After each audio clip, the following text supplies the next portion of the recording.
ክርስቶስን በማሰብ ነገር መቻል እንችላለን። ጌታ ተተፍቶበታል አይደል? ምራቅ አቤት አይደለም። እናኛ ምን ሆነን ነው ሰው አልፎ ሲሄድ ምን አይተብኝ ነው ምን ተፋብኝ ምናምን ምንለው? መኖር የምንችለው ክርስቶስን ስናስበው። ጌታ ተተፍቶበታል፣ ያለ ስሙ ስም ወጥቶለታል።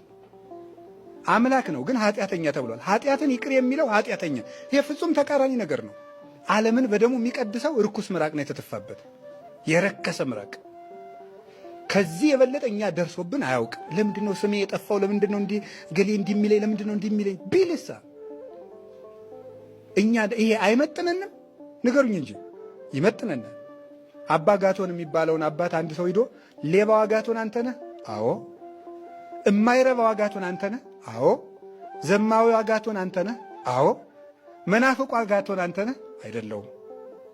ሁሉን እሺ ስትል ሆነ አዎ ስትል ሆነ እዚህ ላይ ለምን ይሄማ ከፈጣሪ ይለየኛል አለ። መናፍቅማ ነኝ አይደለም ሃይማኖቴ ነው አለ። በግሌ ግን ምን በል የፈለከውን በል።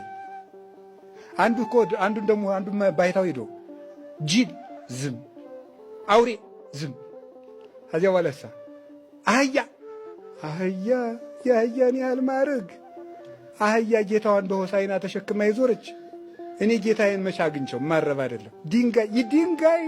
የድንጋይ ያህል ማዕረግ ድንጋይ መቅደስ የሚሰራበት እኔ ምን እኮ ማረባ ሰው ነኝ።